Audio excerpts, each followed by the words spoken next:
Hello， 大家好，我是阿曼达。最近大家去超市有没有看到外面有新鲜的山楂卖啊？其实每年这个时候，我看到新鲜山楂我都忍不住买，不知道为什么，可能是因为山楂它看起来红彤彤的，很喜庆，就很可爱，你就忍不住想要买回家。那其实我以前是还挺喜欢直接吃山楂的，但是可能很多人会觉得它吃完牙酸，对吧？牙口不太好的人。那今天呢，我会教大家怎么样把这个新鲜山楂做成很好吃的小零食，像什么炒红果，还有山楂糕，还有很多人的童年回忆果丹皮，其实都可以很轻松的做出来。我这里有差不多600克山楂，需要去核。之前有买过椰子的话，你们家里是不是都有这种开椰器？哪怕开椰子真的不太好用，但用来去山楂籽特别合适。这样两头捅一捅，就出来了。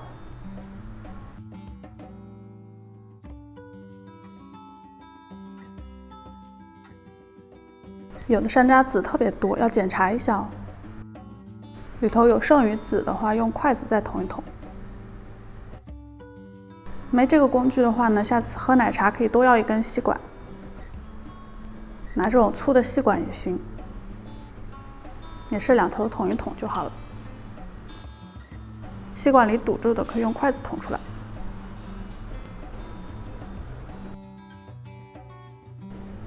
去过核的山楂要立刻丢到水里泡着，因为放一会儿就很容易氧化了，会发黑。山楂放锅里，加点水，差不多能没过山楂。还有1小撮盐，加冰糖175克，麦芽糖125克。加点麦芽糖能帮助山楂糕定型，没有的话没关系，就全用冰糖或白糖就可以了。煮开后转小火，需要煮大概20分钟。收到汁也粘稠了。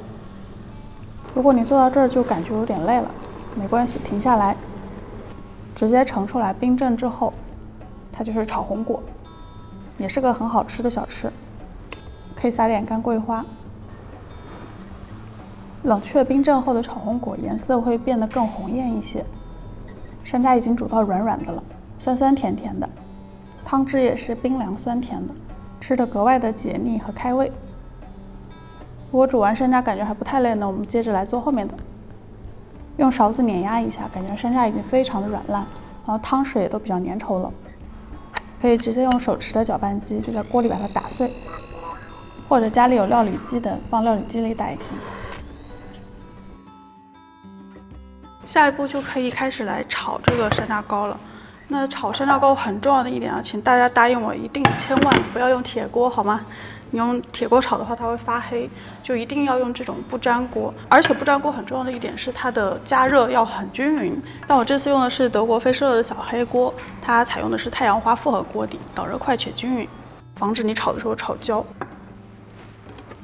山楂里有很多粗硬的纤维，或者可能会有些残留的没去干净的山楂籽，所以这里最好再过下筛。接着就开中小火，然后开始持续不断的翻炒。这里翻炒一定要有点耐心哦。还好这口锅子的把手有这样贴合掌形的比较人性化的设计，握起来是挺舒服的。炒这种黏黏的糊状物，这里有一个错误的示范哦。不持续搅拌的话，它会很像火山的岩浆一样持续的往外喷。这种粘稠的液体喷到身上是很容易烫着的，所以不能偷懒。要缓慢匀速，但持续不断的搅拌。这个过程里，其实你是在不断的摩擦不粘锅的涂层。很多人都对不粘锅的涂层会有点担心，其实这款小黑锅的涂层是不含 PFOA 的，它通过了1级耐摩擦测试10万次都不会粘，有效延长了锅具的使用寿命。所以大家放心搅拌，不用担心。随着锅里水分的减少，山楂泥会越来越浓稠。我炒了大概有20-30分钟，最后当你刮下锅底，看到山楂泥基本上可以固定住，刮过后的痕迹它就固定在这里了。然后再提起一下铲子，感觉山楂泥几乎是不会掉下来，这个浓稠度就够了。找一个饭盒或者比较深的碗盘都行。我这张纸上沾了一点点油，薄薄的抹一层，防粘。炒好的山楂泥倒进去，表面刮平整，盖上一层保鲜膜，要贴着山楂泥的表面盖哦，不要悬空。放到冰箱去冷藏，至少冷藏4个小时，彻底冷却后，它就可以定型了。取出来，整块倒扣出来，然后切成你喜欢的形状大小。山楂糕就做好了，咬一口看看，这个山楂糕还是挺结实的，定型效果也很好，味道也是酸酸甜甜的。因为我也没加什么胶或者添加剂在里头，它的口感很纯净，就是山楂天然的果胶让它凝结了，是个简单又好吃的小零食。之前看到有很多人说自己做山楂糕不容易凝结，其实最重要的是不要减少糖的用量，糖是可以帮助它凝结的。如果你想用代糖的话呢，我也试过的，是可以的。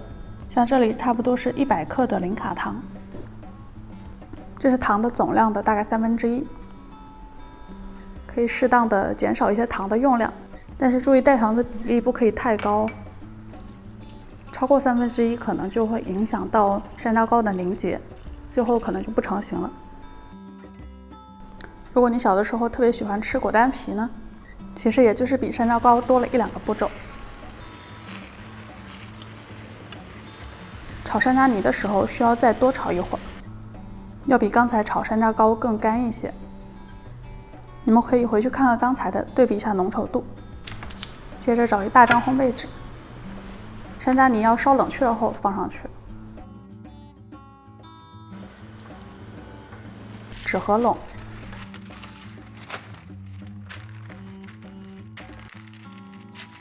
用擀面杖擀一擀，像在擀一大张面皮一样，尽量的把它擀成薄而均匀的长方形，不要太厚了哦，大概厚个2-3毫米就可以了。像这样用夹子夹起来，可以像晾衣服一样自然风干。或者家里有暖气片的话，放暖气片上烘一烘会更快。也可以放在烤箱，50-60度加热风，烤上1-2个小时。如果就这么挂着风干，那至少需要隔夜。对了，在炒红果那一步停下来的朋友呢，如果你吃不完，还可以把它做成饮料。就这么简单的放点冰块，放几个炒红果，放点山楂糖浆，兑点纯净水或者气泡水，搅一搅，就是非常好喝、很解渴的山楂冰茶。